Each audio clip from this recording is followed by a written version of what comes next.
জানাবো আজকের বাছাই করা গুরুত্বপূর্ণ 10টি তাজা খবর। শুরুতেই হেডলাইন্স। সংসদের বাজেট অধিবেশন 7 থেকে শুরু হচ্ছে। আগামীকাল পেশ করা হবে সাধারণ বাজেট। রাজ্য বিধানসভার অধিবেশন শুরু হচ্ছে আজ। নতুন 3 ফৌজদারি আইন নিয়ে আলোচনার জন্য অধিবেশনের প্রস্তাব আনতে পারে সরকার পক্ষ।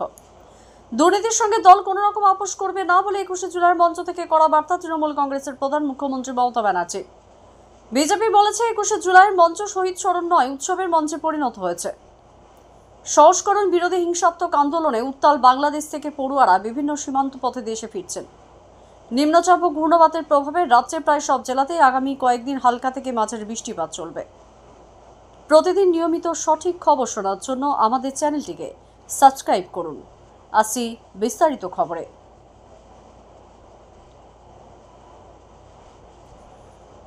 সংসদের বাজেট অধিবেশন শুরু হচ্ছে আজ, চলবে 12 আগস্ট পর্যন্ত। অধিবেশনের প্রথম দিনে আজ 2023-24 অর্থনৈতিক সমীক্ষা সংসদে পেশ করা হবে।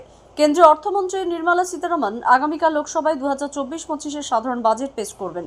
এবারের অধিবেশনে মোট 16 দিন কাজ হবে বলে জানিয়েছেন সংসদ বিষয়ক মন্ত্রী কিরণ রিজিজু। রাজ্য বিধানসভার অধিবেশন শুরু হচ্ছে আজ। তার আগে অধ্যক্ষ বিমান বন্দ্যোপাধ্যায়ের নেতৃত্বে বসবে সর্বদলীয় বৈঠক। শোক প্রস্তাবের পর অধিবেশন দিনের মতো মুলতুবি হয়ে যাবে। এরপর কার্য উপদেষ্টা কমিটির বৈঠকে অধিবেশন পরবর্তী কর্মসূচি স্থির করা হবে। 1 জুলাই চালু হওয়া 3টি নতুন ফৌজদারি আইন নিয়ে আলোচনার জন্য সরকার পক্ষ অধিবেশনে একটি প্রস্তাব আনতে পারে। বেশ কয়েকটি সংশোধনী বিল এবারের অধিবেশনে পেশ হবার কথা। এদিকে 4টি বিধানসভা কেন্দ্রের সাম্প্রতিক উপনির্বাচনে জয়ী সুপ্তি পাণ্ডে, মুকুটমণি অধিকারী, কৃষ্ণ কল্যাণী এবং মধুপর্ণা ঠাকুরকে চলতি অধিবেশনে বিধায়ক হিসাবে শপথবাক্য পাঠ করানো হবে বলে সূত্রের খবর। আগামী বিশ্ববঙ্গ বাণিজ্য সম্মেলনের প্রস্তুতি নিয়ে রাজ্য সরকার বৈঠকে বসতে চলেছে। মুখ্য সচিব ভগবতী প্রসাদ গোপালিকা আজ নবান্নে প্রস্তাবিত এই বৈঠকে উপস্থিত থাকার জন্য সংশ্লিষ্ট সব দপ্তরের আধিকারিকদের নির্দেশ দিয়েছেন বলে জানা গিয়েছে। বৈঠকে মুখ্যমন্ত্রীর প্রধান আর্থিক উপদেষ্টা অমিত মিত্রর উপস্থিত থাকার কথা। একই সঙ্গে আগামী সেপ্টেম্বর মাসে প্রস্তাবিত শপিং ফেস্টিভ্যাল নিয়েও বৈঠকে আলোচনা হতে পারে। উল্লেখ্য, আগামী ফেব্রুয়ারি মাসে রাজ্য সরকার নবম বিশ্ববঙ্গ বাণিজ্য সম্মেলনে আয়োজন করার প্রস্তুতি নিচ্ছে। দুর্নীতির সঙ্গে দল কোনোভাবেই আপোষ করবে না বলে তৃণমূল কংগ্রেসের প্রধান মুখ্যমন্ত্রী মমতা ব্যানার্জি স্পষ্ট বার্তা দিয়েছেন। ধর্মতলায় গতকাল 21শে জুলাইয়ের সমাবেশে তিনি বলেন, তৃণমূল কংগ্রেস শুধু একটি রাজনৈতিক দল নয়, এটি মানুষের সেবা করার মঞ্চ। নির্বাচিত হওয়ার পর মানুষকে যারা পরিষেবা দেবে না তাদের সঙ্গে তৃণমূল কংগ্রেসের কোনো সম্পর্ক নেই। বিত্তবান কর্মী নয়, দল বিবেকবান কর্মী চায়। কোনো কর্মীর বিরুদ্ধে অভিযোগ এলে তিনি যে স্তরেরই হন না কেন ব্যবস্থা নেওয়া হবে। সাম্প্রতিক লোকসভা নির্বাচন ও বিধানসভা উপনির্বাচনে দলের সাফল্যের জন্য রাজ্যবাসীকে ধন্যবাদ জানিয়ে তৃণমূল কংগ্রেস নেত্রী বলেন, নির্বাচনী সাফল্যের আত্মতুষ্টির কোনো জায়গা নেই, বরং দলের নেতাকর্মীদের আরও দায়িত্ববান হতে হবে, বিনয়ী হতে হবে। এখন থেকে 2026-এর বিধানসভা নির্বাচনের প্রস্তুতি শুরু করে দেওয়ার নির্দেশ দিয়ে তিনি বলেন, উত্তরবঙ্গে দল ভালো ভোট পাবে বলে তিনি আশাবাদী। সাম্প্রতিক লোকসভা নির্বাচন এবং বিধানসভা উপনির্বাচনে দলের সাফল্যের জন্য রাজ্যবাসীকে ধন্যবাদ জানিয়ে তৃণমূল কংগ্রেস নেত্রী বলেন, নির্বাচনী সাফল্যের আত্মতুষ্টির কোনো জায়গা নেই, বরং দলের নেতাকর্মীদের আরও দায়িত্ববান, আরও বিনয়ী হতে হবে। এখন থেকে 2026-এর বিধানসভা উপনির্বাচনের প্রস্তুতি শুরু করে দেওয়ার নির্দেশ দিয়ে তিনি বলেন, উত্তরবঙ্গে দল ভালো ভোট পাবে বলে তিনি আশাবাদী। এর আগে দলীয় নেতাকর্মীদের কঠোর বার্তা দিয়ে তৃণমূল কংগ্রেসের সর্বভারতীয় সাধারণ সম্পাদক অভিষেক বন্দ্যোপাধ্যায় জানান, দলের হাতে থাকা যে সমস্ত পুরসভা এবং পঞ্চায়েত এলাকা গত লোকসভা এবং সাম্প্রতিক বিধানসভা উপনির্বাচনে দল পিছিয়ে ছিল, সেখানকার নেতাদের ভূমিকা নিয়ে পর্যালোচনা করছেন তিনি। এজেন্সি দিয়ে তৃণমূল কংগ্রেসকে ভয় দেখানো যাবে না বলেও তিনি মন্তব্য করেন। ইন্ডি জোটের প্রতিনিধি হিসাবে সমাজবাদী পার্টির নেতা উত্তরবঙ্গ টেক ইন্ডিয়া জোটের প্রতিনিধি হিসাবে সমাজবাদী পার্টির নেতা উত্তরপ্রদেশের প্রাক্তন মুখ্যমন্ত্রী অখিলেশ যাদব তৃণমূল কংগ্রেসের শহীদ দিবসের সমাবেশে যোগ দিয়ে বলেন, দিল্লির সরকার টিকবে না, খুব শীঘ্রই পতন হবে। প্রধানমন্ত্রী আবাস যোজনা প্রকল্পে আবেদন করেও যারা এখনো বাড়ি পাননি, রাজ্য সরকার চলতি বছরে এমন 11 লক্ষ মানুষকে বাড়ি তৈরির টাকা দেওয়ার কাজ শুরু করবে। তৃণমূল কংগ্রেস প্রধান মুখ্যমন্ত্রী মমতা ব্যানার্জি গতকাল কলকাতায় 21শে জুলাইয়ের সমাবেশে বলেন, ডিসেম্বর মাস থেকেই বাড়ি তৈরির জন্য উপভোক্তা কিছু 1,20,000 টাকা করে দেওয়া হবে। পাশাপাশি লক্ষ্মীর ভাণ্ডার, বিধবা ভাতা প্রকল্পে বাকি থাকা আবেদনগুলি খতিয়ে দেখে পুজোর পরই তা দেওয়ার কাজ শুরু করা হয়ে যাবে। এই সরকার ক্ষমতায় আসার আগে রাজ্যের 57.7% মানুষ দারিদ্র্যসীমার নিচে থাকলেও বর্তমানে তা কমে 8% হয়েছে বলে মুখ্যমন্ত্রী দাবি করেন। তিনি বলেন, বিভিন্ন পদে 10 লক্ষ চাকরির প্রস্তুত থাকলেও রাজনৈতিক স্বার্থে বিরোধীরা একজোট হয়ে আদালতে গিয়ে নিয়োগে বাধা দিচ্ছে।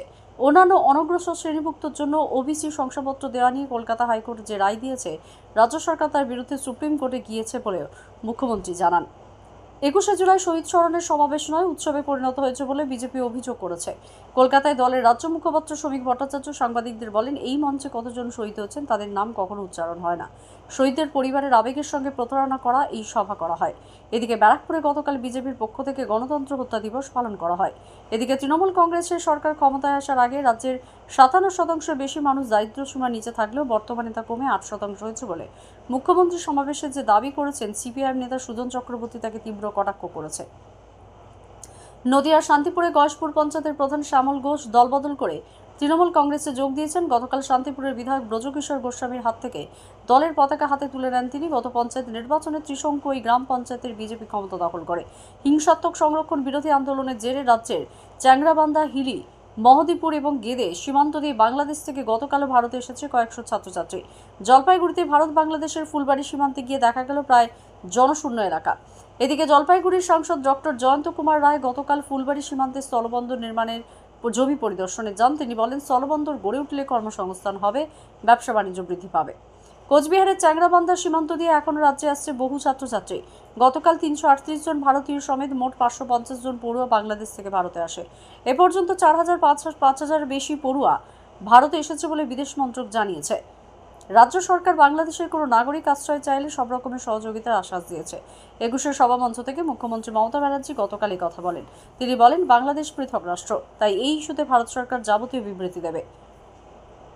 কেন্দ্রীয় সরকার রাষ্ট্রীয় স্বয়ংসেবক সংঘ RSS এর কার্যক্রম সরকারি কর্মীদের অংশগ্রহণে নিষেধাজ্ঞা প্রত্যাহার করে নিয়েছে। 1966 সালের নভেম্বরে তৎকালীন প্রধানমন্ত্রী ইন্দিরা গান্ধী এই নিষেধাজ্ঞা আরোপ করেন। কেন্দ্রীয় সরকারের কর্মীবর্গ জোন অভিযোগ এবং পেনশন সংক্রান্ত দপ্তরের তরফে নিষেধাজ্ঞা প্রত্যাহারের কথা জানানো হয়েছে। এক পোস্টে সরকারের এই পদক্ষেপকে স্বাগত জানিয়েছে বিজেপির AIT সেলের প্রধান অমিত মালভিয়া। তিনি এক্স হ্যান্ডেলে লিখেছেন যে 58 বছর আগে অসাংবিধানিক একটি নির্দেশ জারি করা হয়েছিল, যার অবসান হলো মোদী সরকারের হাত ধরে। তবে হরিয়ানা, হিমাচল প্রদেশ, মধ্যপ্রদেশ এবং ছত্তিশগড়ের মতো কয়েকটি রাজ্যে ইতিমধ্যেই নিষেধাজ্ঞা প্রত্যাহার করেছে। দক্ষিণ 24 পরগনার মহেশতলায় এক বিজেপি কর্মীকে পিটিয়ে খুন করার অভিযোগ উঠেছে শাসক দল আশ্রিত দুষ্কৃতীদের বিরুদ্ধে। জানা গেছে, তাপস মণ্ডল নামে বছর 36-এর ওই ব্যক্তি মহেশতলা পুরসভা 30 নম্বর ওয়ার্ডে কাছারি বাগান এলাকার বাসিন্দা। গত শনিবার দুপুরে স্থানীয় একটি বেসরকারি ইঞ্জিনিয়ারিং কলেজের সামনে ওই ব্যক্তি দেহ পড়ে থাকতে দেখা যায়। তবে কী কারণে মৃত্যু তা বোঝাতে না গেলেও পরিবারের লোকেরা খুনের অভিযোগ করেছে। গত বছর দোলের দিনেও বিজেপি কর্মী তাপসকে তৃণমূল কংগ্রেসের লোকজন মারধর করে বলে তাদের দাবি। দেহ ময়না তদন্তের জন্য পাঠানো হয়েছে। হাওড়ার জগাছা থানার বাবলাতলায় কোনো এক্সপ্রেসওয়েতে নাকা চেকিংয়ের সময় পুলিশ প্রায় 40 কেজি গাঁজা উদ্ধার করেছে। এই ঘটনায় দুজনকে গ্রেপ্তার করা হয়েছে। একটি গাড়িতে করে তারা পশ্চিম মেদিনীপুরের গড়বেতা থেকে ওই গাঁজা 2টি নাইলন ব্যাগে ডায়মন্ড হারবারে নিয়ে যাচ্ছিল বলে জানা গেছে।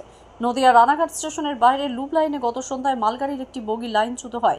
রানাঘাট থেকে গেদে সীমান্তে যাওয়ার প্রস্তুতি নেওয়ার সময় বিকট শব্দে বগিটি লাইনচ্যুত হয়। রাতেই রেলকর্মীরা সেটিকে লাইন তুলে দেন।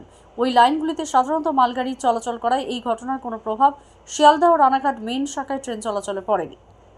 নিম্নচাপ এবং ঘূর্ণাবর্তের প্রভাবে রাজ্যে প্রায় সব জেলাতেই আগামী কয়েকদিনের হালকা থেকে মাঝারি বৃষ্টির পূর্বাভাস দিয়েছে আবহাওয়া দপ্তরের বিজ্ঞানী সৌরিশ বন্দ্যোপাধ্যায় জানালেন, আগামীকাল পর্যন্ত মৎস্যজীবীদের সমুদ্রে না যাওয়ার পরামর্শ দেওয়া হয়েছে।